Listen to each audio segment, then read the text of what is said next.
Vamos con la tercera clase de por qué los judíos no creen en Jesús. No sé si lograron leer unas aseveraciones que hizo alguien en YouTube. No. Y siempre que ven que empezamos a responder, nos tratan de mentirosos o de falsos.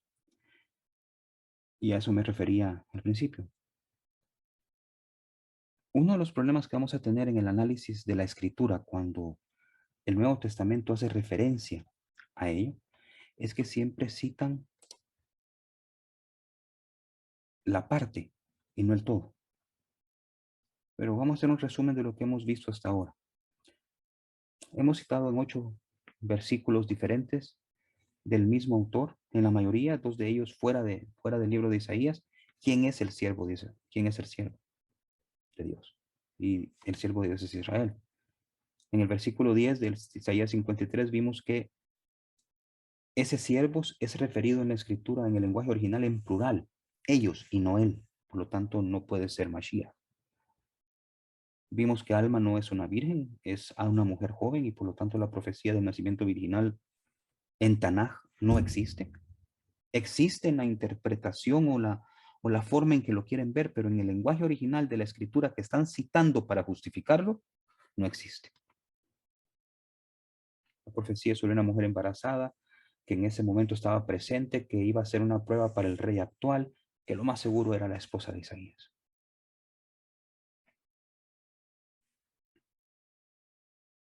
Las profecías que se dicen que cumplió Jesús son todas así. Un pedacito, literalmente un pedacito de un versículo, la mayoría de veces ni siquiera un versículo entero, justificando una actitud posterior y otras veces inclusive cambiando la escritura en su totalidad. Y eso les permite tener una frase fuera de contexto. Y vamos a analizar esta profecía, Mateo 2:13 al 15, esta información del Nuevo Testamento. Voy a leer de la Reina Valera, he encontrado que es la más común en Latinoamérica. Este es Mateo 2:13. Después que partieron ellos, he aquí un ángel del Señor apareció en sueños a José y dijo, levántate y toma al niño y a su madre, y huye a Egipto y permanece allá hasta que yo te diga, porque acontecerá que Herodes buscará al niño para matarlo. Y él despertando tomó de noche al niño y a su madre y se fue a Egipto, y estuvo allá hasta la muerte de Herodes, para que se cumpliese lo que dijo el Señor por medio del profeta cuando dijo, de Egipto llamé a mi hijo. Wow, una de las 200 y pico de profecías que cumple Jesús en el Nuevo Testamento. O que cumple Jesús, otras han sido agregadas después del Nuevo Testamento.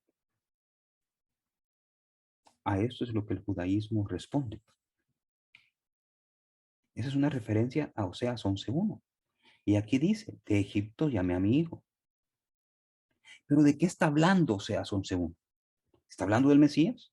¿Está hablando de una profecía posterior? Lean la primera frase. Cuando Israel era muchacho, yo lo amé. Y de Egipto llamé a mi hijo. Ojo, esto es Reina Valera. Ok, no tiene nada que ver con el Mashiach. No es una profecía. Eso Oseas contándonos que Dios llamó a Israel de fuera para sacarlo de Egipto. Y ven el problema de que nos digan de que se cumplen esta clase de profecías. Esto nos coloca en un problema. La Biblia puede decir lo que queramos.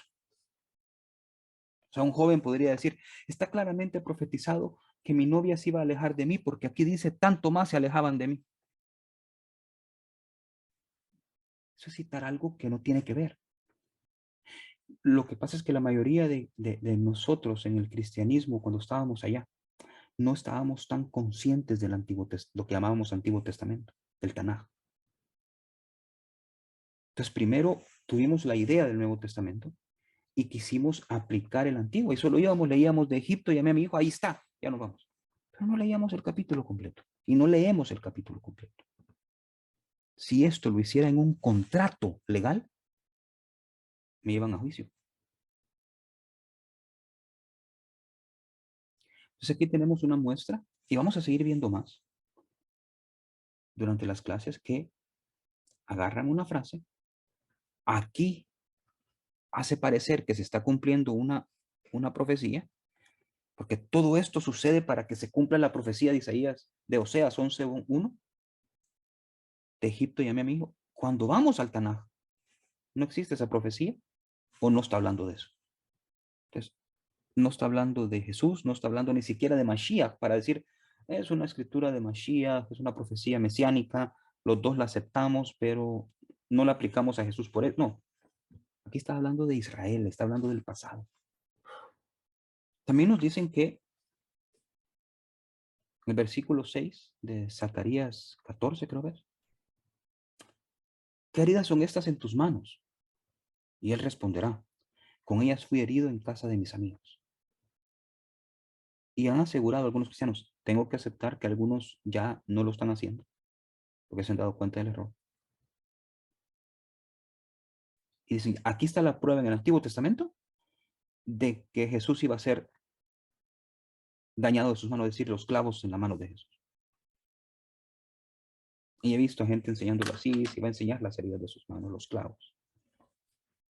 Pero ¿qué pasa cuando vemos el capítulo completo? Está hablando de un profeta falso.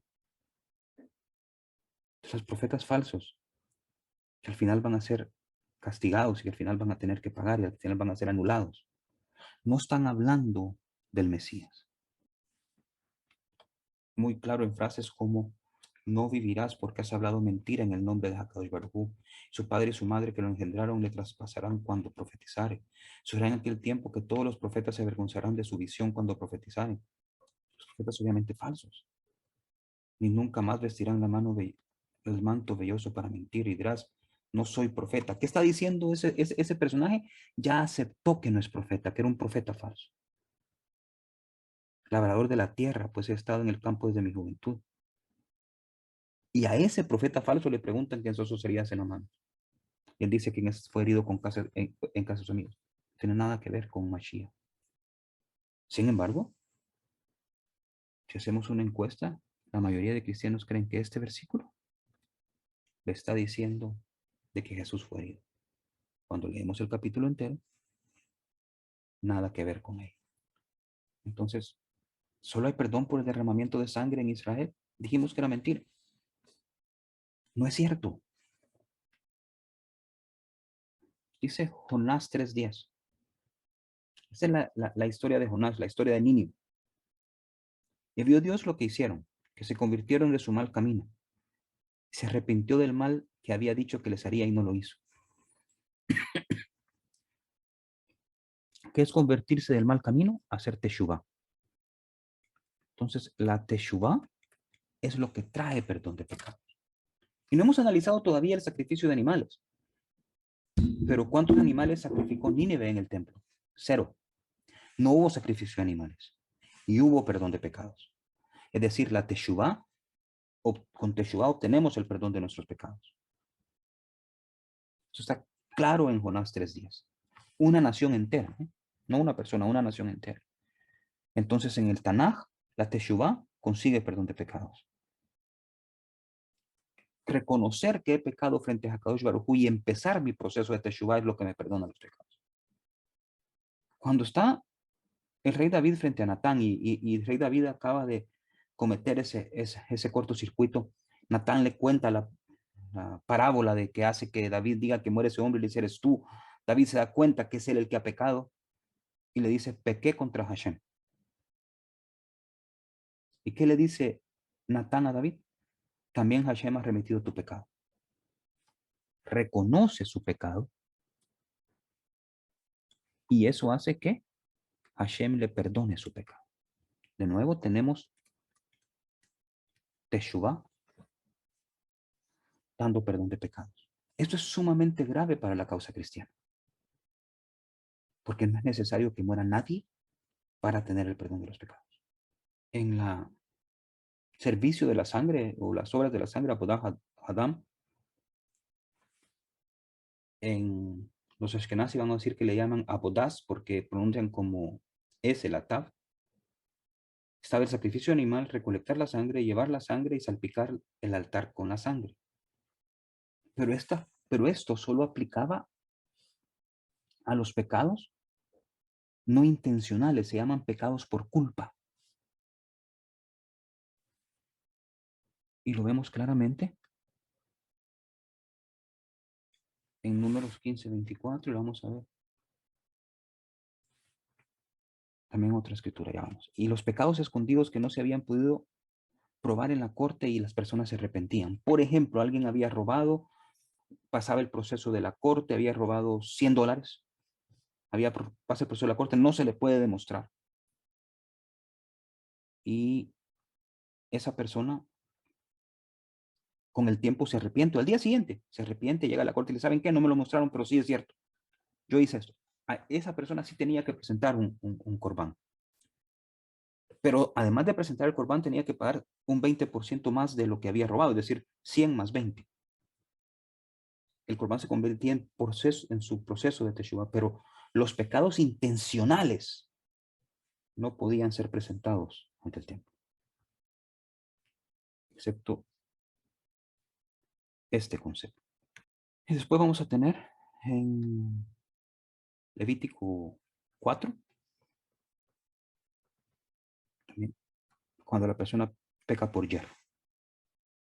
En otras versiones se le va a llamar por culpa, y esto es negligencia, impericia o imprudencia. Es decir, no sabía, se equivocó, ahí sí se puede presentar un corbán. Pero son los pecados mínimos, los pecados más pequeños. Nunca la ley exigió sacrificio de animales para los pecados intencionales. Los pecados intencionales requieren de Teshuvah. El primer encontronazo que va a tener el judaísmo con el cristianismo es este.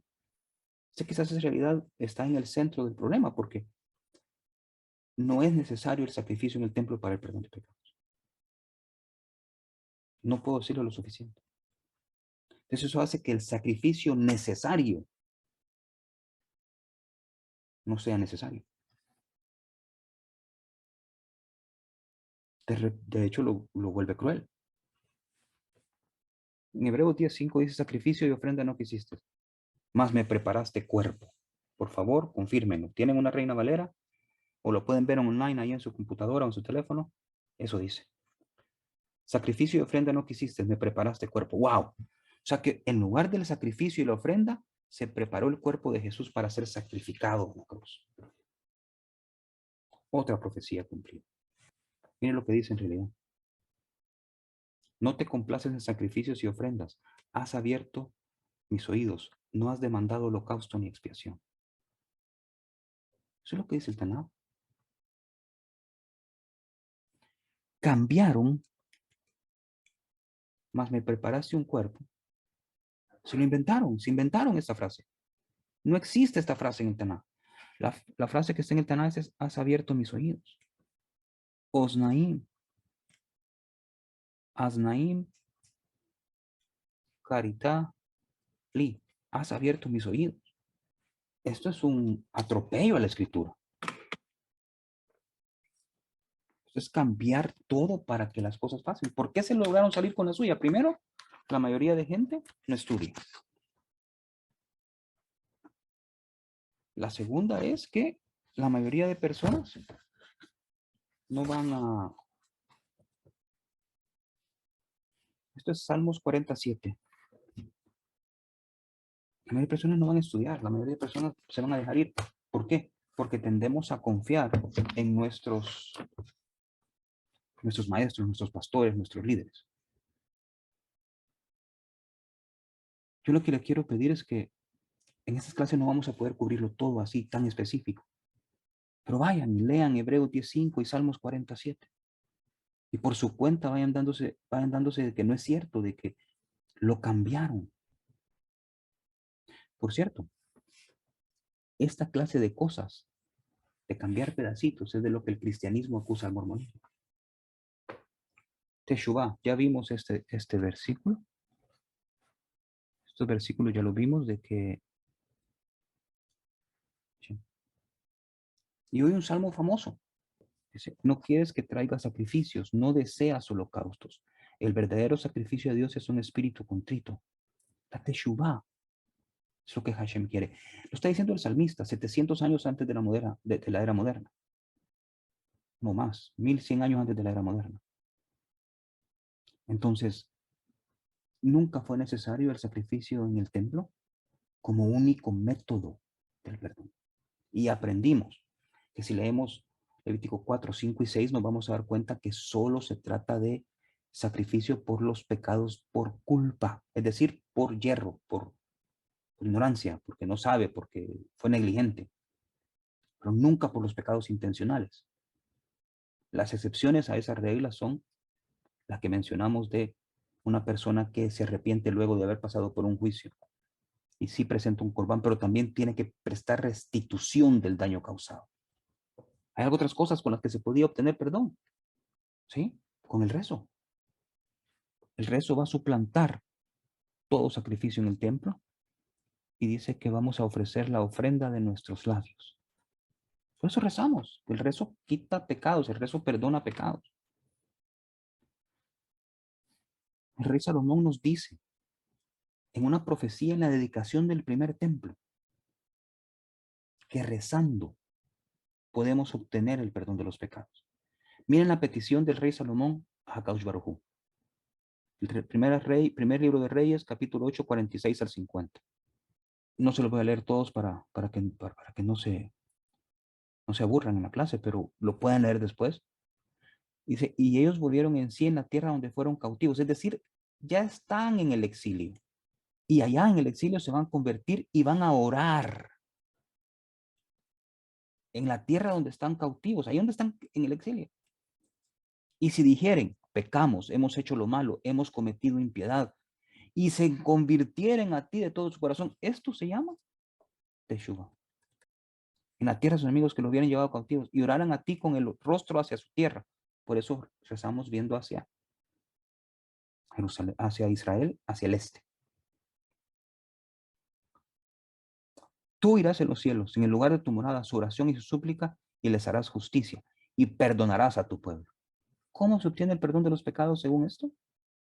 Rezando y haciendo teshuvah. De nuevo, eso está en el primer libro de Reyes, capítulo 8, versículo 46 en adelante. Aquí no hay ningún sacrificio. La gente está en el exilio. Si juntamos las profecías, ya no hay templo. Entonces el famoso sacrificio del Cordero de Dios que quita los pecados del mundo no fue necesario, no es necesario. Más si te dijeran que tú tuvieras que cumplir una deuda, esa deuda la puedes cumplir sacrificando muchos animalitos o a tu hijo. ¿Qué me respondes? ¿Por qué suplantar sacrificio de animales con la muerte del hijo? Concediendo por momento específico, aunque no estoy de acuerdo con la interpretación de hijo de Dios, pero ocupando la lógica del pueblo cristiano, y es, no tiene sentido. ¿Por qué Dios iba a sacrificar a su hijo por dejar de sacrificar corderitos? ¿Pudo haber mantenido los corderitos y no sacrificar a su hijo? Porque estaba funcionando los corderitos. Así tenía perdón Israel. Y aquí viene algo bien peligroso. La otra interpretación es esta. Como el sistema de sacrificios no funcionaba, fue necesario un nuevo sistema. O sea que Dios se equivocó. Dios falló en el primer sistema. ¿Ven ese peligro que hay de pensar en eso? Y como Dios se equivocó en el primer sistema, Dios tuvo que crear el Nuevo Testamento. ¿Ok? Entonces, si esa es la clase de Dios en la que creen, ¿cómo están tan contentos y tan felices y sabiendo de que no se equivocó en el segundo intento también? Porque el Dios de Abraham, Isaac y Jacob no se equivoca. Pero ese Dios parece que sí se equivoca. ¿Puede haber sacrificio vicario? ¿Puede alguien llevar el pecado de alguien según el Tanaj? Si lo vamos a ir leyendo poco a poco. ¿Qué pensáis vosotros los que usáis este refrán sobre la tierra de Israel que dice, los padres comieron las uvas agrias y los dientes de los hijos tienen la dentera? Vivo yo, dice Hashem, el Señor, que nunca más tendréis por qué usar este refrán en Israel.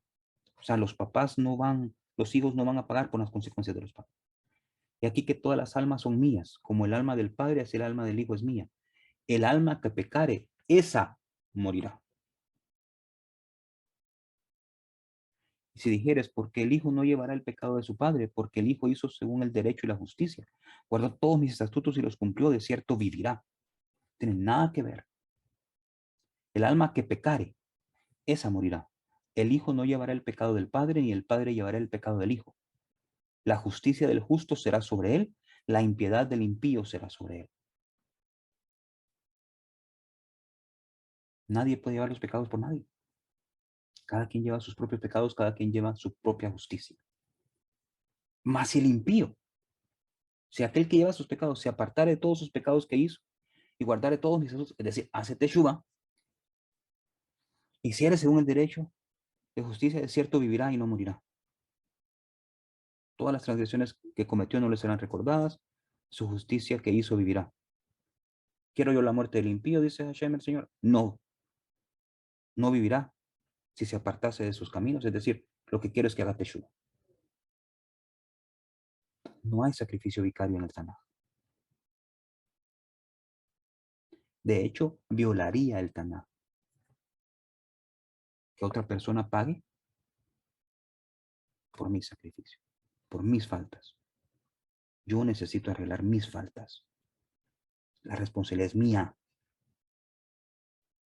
no de alguien más. Otra de las formas que obtenemos perdón es sedaká. Las riquezas mal habidas no sirven de nada, pero la justicia, ahí dice sedaká, se los puse en hebreo para que vieran aquí, uzedaká, salva de la muerte. La sedaká salva de la muerte. Todas aquí van a decir justicia. Muchas veces, en otras les he cambiado la palabra para que la sepan. De nada sirven las riquezas en el día de la ira, pero la sedaká salva de la muerte. Porque deseo bondad, no sacrificio. Obediencia a Dios en lugar de holocaustos. Clarísimo. Tiene nada que ver con sacrificio. Aquí estoy recibiendo salvo de la muerte, es decir, de la consecuencia del pecado, por darse de acá. Entonces hemos encontrado que el Tanakh mismo nos está proporcionando varias formas de obtener perdón. Por los pecados por hierro o por culpa, sí, sacrificios en el templo. Pero por los pecados intencionales, necesito rezar, necesito hacer teshuvah, necesito darse de acá. Ahí están las claves. ¿Estamos solo interpretándolo? No. Daniel 4:24, 4:27 en la versión cristiana. Después de que Nabucodonosor está con problemas de que ha pecado mucho, el consejo de Daniel es este. Por tanto, oh rey, que mi consejo te sea aceptable. Redime tus pecados con la beneficencia. Más claro, no canta. Esa es la posición del Tanakh. No hay sacrificio de Nabucodonosor. Ni siquiera hay templo, lo había destruido. Entonces, ¿a dónde está aquí el sacrificio vicario? No es necesario. De hecho, el sacrificio humano está prohibido en el Tanakh. Lo vamos a ver en una clase completa. No puedo sacrificar humano. La respuesta cristiana, Jesús no era humano, Jesús era Dios. Pero en sus explicaciones teológicas me dicen que la unión hipostática de Jesús es 100% hombre, 100% Dios. O sea que sí murió un hombre. De hecho, la parte que tenía que morir era la humana porque era imposible matar a Dios, ¿no? O es imposible matar a Dios. Por lo tanto, lo que muere en la cruz es el humano. Y el sacrificio de humanos está prohibido. Preguntas. Josh, dígame. Maestro, el Isaías 53:5 es la cita de sanación por excelencia, que dice, Isaías 53:5 dice que por sus llagas hemos sido sanados. ¿Quién está hablando en Isaías? Yo creo que Sí, Isaías esa es mi pregunta. Digamos que esa es la cita bíblica por excelencia para la sanación, desde, pues, desde el punto de vista desde la cristiano. óptica. Ajá, sí, sí, sí. Y es citado en el Entonces, Nuevo Testamento, en el debate, sí, en unas aseveraciones que están ahí. Y esa frase es citada por el Nuevo Testamento, pero no son citadas las otras frases. Por eso es que queremos saber si aceptan que cuando citan una parte, citan el todo. Isaías 53 no es citado en el Nuevo Testamento. Lo que son citadas son 2 o 3 frasecitas. Sí, En, Isaías 53:5, que dice que por las llagas de Jesucristo claro, sufrió, podemos ser sanados de las heridas de nuestros pero es que no, pecados no, y eso de es lo las que dice, consecuencias. vamos a hacer una cosa, eso es lo que dice usted, pero no es lo que dice el Tanaj. No, no, sí, sí, sí, sí, totalmente, Ok, el Tanaj solo dice totalmente. eso. ¿Quién está hablando en Isaías 53? Si Sí, usted empieza a leer Isaías 53 un poco atrás, que en realidad son los últimos versículos de Isaías 52, quienes están sí, hablando son las naciones. ajá, ya, Entonces, cuando una nación está hablando de otras naciones. Además de que durante 8 versículos demostramos en la clase que está ahorita ya en online, creo yo. sí, O señor. si no lo creo que lo podemos ver porque lo tengo acá. ¿Quién es el siervo? Porque se está diciendo que el siervo sufriente de Isaías 53 es Jesús. Isaías Sí, señor. 53 es parte de 3 poemas o 3 cantos al siervo sufriente de que empiezan en Isaías 41. Y de Isaías 41 se va a empezar a hablar del siervo en todos los capítulos posteriores. Aquí voy a mostrar algunos de los casos. Miren Isaías 41 quién es el siervo. Pero tú, Israel, siervo mío. Puede ser una casualidad. Isaías 44. Oye Jacob, siervo mío. Jacob, Israel, porque mi siervo eres. Por amor de mi siervo Jacob. Redimió Hashem a Jacob, su siervo. Mi siervo eres, oh Israel. También en Salmos, ya fuera de Isaías, se le llama a Israel el siervo en Salmo 136, 22. Jeremías 30, 10, de nuevo, Israel es el siervo. El mismo autor, en los casos de los primeros versículos que vimos, va a hablar de un siervo en Isaías 53. Simple y sencillamente ese siervo es el mismo. Ese mismo autor, mismo libro. Mm, El siervo que está sufriendo ahí es Israel, no es Jesús. En el versículo 8, por la rebelión de mi pueblo fueron heridos, debería ser, no fue herido, sí, porque dice lamó ellos. Está en plural, no está en singular. Y aquí nos dice claramente que esos que están sufriendo es una pluralidad de personas. ujú, Entonces, de eso quiero que... Esa es la posición judía y es una posición muy fuerte. Me acusaron de no tener base escritural para llamar que Israel es el siervo. Presentamos 10 versículos, 8 a 10 versículos de que Israel es el siervo y además de que, entre otras cosas, ese es un capítulo que podemos estudiar muy, muy a fondo. Estas charlas no son como una solución de una exposición entera sobre la posición, es algo que quiero que investiguen. Si les por interesa, supuesto. investiguenlo, Sí, sí, sí.